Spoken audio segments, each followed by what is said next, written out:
आज मेरी ये वीडियो उन बहनों के लिए है जो बहनें मतलब काम तो करना चाहती हैं लेकिन जिम्मेदारियों के रहते, छोटे बच्चों के रहते, वो अपनी सिलाई का काम रोक देती हैं।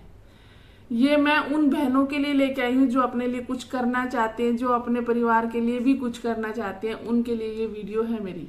मतलब क्या होता है कि जैसे जिम्मेदारियां औरतों के पास ज्यादा होती है, फैमिली की, बच्चों की भी होती है और परिवार की भी होती है, और कुछ हालात भी होते हैं। तो कई जगह औरतों को अपना खुद को ही मतलब कॉम्प्रोमाइज करना पड़ता है। उसको ये देखना पड़ता है कि मैं अगर ये काम करूंगी तो मेरे बच्चों का कौन ध्यान रखेगा, मेरे परिवार का, मेरे घर का कौन ध्यान रखेगा। बंदा तो सुबह जाता है ऑफिस और शाम को आता है, बाकी उसे बहुत सारे काम होते हैं औरत को। और इस चीज की मैं बहुत रेस्पेक्ट भी करती हूँ और मानती भी हूँ कि हम बहनों में बहुत ताकत है जो इतनी सारी जिम्मेदारियां संभालती हैं और बखूबी निभाती हैं। तो ये वीडियो मेरी उन बहनों के लिए है जो बहनें छोटे बच्चों के रहते हुए, जिम्मेदारी के रहते हुए वो अपना काम छोड़ चुकी हैं। वो अपना जो कॉन्फिडेंस लेवल है वो बिल्कुल जीरो कर चुकी हैं। मैं चाहती हूँ मेरी बहनें भी कुछ कमाए, मेरे साथ रहें। और अगर आपको मेरी राय पसंद आए तो कमेंट में बताना, और वीडियो पसंद आए तो लाइक भी करना। और जो आप मुझे प्यार दे रहे हो उसके लिए मुझे बहुत बहुत थैंक यू। मतलब थैंक यू वर्ड छोटा है, बहुत बहुत थैंक यू बोलना चाहती हूँ कि मुझे बहुत प्यार मिल रहा है यूट्यूब पे आने के बाद। तो आगे शुरू करते हैं हम वीडियो को। तो मैं आपको बताना चाह रही थी कि जैसे छोटे बच्चे होते हैं, जिम्मेदारी होती है, या घर वाले करने नहीं देते काम, घर वाले काम नहीं करने देते कि भाई तुझे काम नहीं करना है। मैं उन बहनों के लिए ये वीडियो लेके आई हूँ क्योंकि वो अपना काम कर सकती हैं। तो अच्छा, तुम्हें अगर छोटे बच्चे हैं, आप सिलाई नहीं कर सकते, तो आप एक अलग तरीके से पैसा कमा सकते हैं। आप सिर्फ कटिंग करके दोगी और कटिंग करने के बाद आप किसी एक अदर पर्सन की हेल्प लोगी जो जिसे कारीगर बोलते हैं। वहां आप आसपास किसी कारीगर को सर्च करोगी और कारीगर को सर्च करके आप अपने कटिंग किए हुए कपड़े उनसे सिलवाओगी। अच्छा, वो सिलवाने के लिए आपको क्या करना है, आपको उसका नाप का ब्लाउज या सूट या पैंट जो भी सिलवा रहे हो वो उसके साथ देना पड़ेगा कि भैया आपको, भैया या बहन जो भी है आपका कारीगर, उसको ये बोलना होगा कि आपको एज इट इज ऐसा ही बनाना है। और जो कुछ कम बत्ती जो भी करना है वो आप उसको एक्सप्लेन करोगी, ठीक है।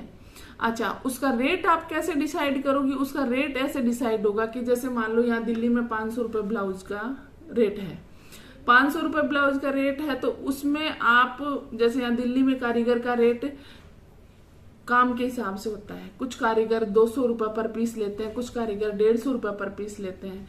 तो मैं कैसे करवाती हूँ, जब मेरे पास काम ज्यादा होता है तो मैं कारीगर हायर कर लेती हूँ, जब काम कम होता है तो मैं हटा देती हूँ उनको।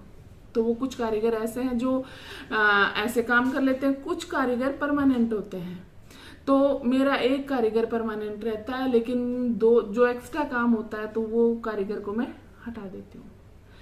अच्छा, तो उसमें क्या होता है कि जैसे आपको उसे कटिंग करके, अस्तर का ब्लाउज हो या अस्तर का सूट हो, आपको कटिंग करके दे देना है। उसका मैचिंग का धागा देना पड़ेगा आपको, वो आपको इंटरलॉक करके लाके देगा और सील के लाके देगा, खड़ा करके लाके देगा आपको। तुरपाई आपको खुद करवानी पड़ेगी, आप खुद करो या बाहर करवाओ। जैसे मैं बाहर करवाती हूँ तो उसका रेट 15-20 जो भी है वो मैं देती हूँ। मैं कटिंग करके देती हूँ कारीगर को और बाहर तुरपाई वगैरह करवा लेती हूँ। तो उसमें मुझे क्या फायदा मिलता है, उसका मुझे ये फायदा मिलता है कि अगर 500 रुपये रेट है तो उसमें मुझे कटिंग के 200-250 रुपये मिल जाते हैं। तो कटिंग आप जब बच्चा सो जाए या घर वाले सो जाए, या मतलब भाई आप काम खत्म करके भी आप कटिंग तो जाहिर सी बात है कर ही सकती हो। और अगर आपने कटिंग और स्टिचिंग दोनों छोड़ दी तो आपका कॉन्फिडेंस लेवल इतना गिर जाएगा आपका कि मतलब आप फिर उसके बाद काम नहीं कर पाओगी। और मैं चाहती हूँ कि मेरी बहनें काम करें, आगे बढ़े, काम करें, आगे बढ़े, क्योंकि औरतों को भी कमाना उतना ही जरूरी है जितना आदमियों का या लोगों का कमाना जरूरी है। जो घर में घर का मेंबर होता है ना, आज के जमाने में इतनी महंगाई हो गई है कि अगर दोनों लोग भी कमाते हैं तो भी पूरा नहीं होता। तो इसलिए मैं उन बहनों के लिए यही लेके आई हूं कि आप किसी कारीगर से अपने कपड़े सिलवाओ, और अगर आप ऐसा भी नहीं कर सकती, आपके पास कारीगर नहीं है, आपके पास कारीगर नहीं है, तो आप एक काम और भी कर सकती हो। आपको मैं एक काम और भी बताती हूँ कि आप ना तो आप कटिंग कर सकती हो, ना आप स्टिचिंग कर सकती हो। तो आपको काम क्या करना है, आपको सिखाने का काम शुरू कर देना चाहिए। उसमें आप अपने घर का काम भी कर पाओगी, आप अपने बच्चे को काम भी, लेकिन आप उसको बिल्कुल मत छोड़ो, बिल्कुल भी मत छोड़ो, क्योंकि सिलाई का एक ऐसा बिजनेस है जिसे आप 5 रुपए धागे से, और मैं ज्यादा से ज्यादा बता रही हूँ आपको, 6,000 की मशीन से आप अपना हजारों लाखों का बिजनेस कर सकती हो। मैं ये नहीं कह रही कि आप अपने बिजनेस में 10,000 डालो, 15 डालो, 20 डालो, लाख डालो, नहीं। बस आप एक मशीन ले आओ, कैंची ले आओ, धागा ले आओ।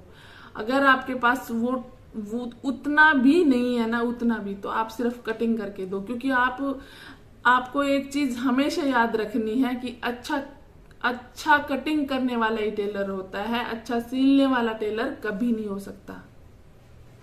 क्योंकि अगर आपको जो कटिंग के जो तजुर्बात हैं, जो आपको मेथड आते हैं, वो कारीगर को कभी नहीं आते, वो शायद इसीलिए टेलर नहीं बन पाते। तो आपको अपनी कटिंग को जारी रखना होगा, क्योंकि है कि आप अपना काम नहीं भूलोगे और आप अर्निंग्स भी कर पाओगे। आपकी क्या है कि मतलब जो कॉन्फिडेंस लेवल है ना, वो नहीं गिरेगा। और मैं चाहती हूँ कि मेरी बहनें स्ट्रोंग रहे, कॉन्फिडेंस लेवल उनका बिल्कुल भी ना गिरे, और वो आगे बढ़े और अपने हस्बैंड के साथ कंधे से कंधा मिला के चलें। तो अगर मेरी वीडियो पसंद आई हो, मैं आपको कारीगर की भी एक वीडियो बना के दूंगी। आप मेरे कमेंट सेक्शन में, अगर मेरी वीडियो आपको समझ आती है, आप मेरे कमेंट सेक्शन में जाके आपको जिस भी टॉपिक पे बात करनी है, जिस भी मतलब कटिंग के बारे में पूछना, कुछ भी पूछना, आप मेरे कमेंट सेक्शन में जाओ, वहां पे आप मुझे कमेंट करो और पूछो कि आपको क्या क्वेरी है, आपकी क्या आप पूछना चाहती है, मैं खुद आपका आंसर दूंगी। लेकिन आप खड़े हो जाओ, मैं ही चाहती हूँ कि आप कुछ करो। तो आप अपनी हुनर को निकालो, चमकाओ, जो भी करो, जो मर्जी करो, पर करो, कुछ भी करो, पर करो। खाली इधर उधर की बातों में अपना टाइम जाया मत करो। आप इधर उधर की बातों के लिए नहीं बने हो, आप कुछ कर दिखाने के लिए बने हो। ये काम छोटा नहीं है, ये काम बहुत बड़ा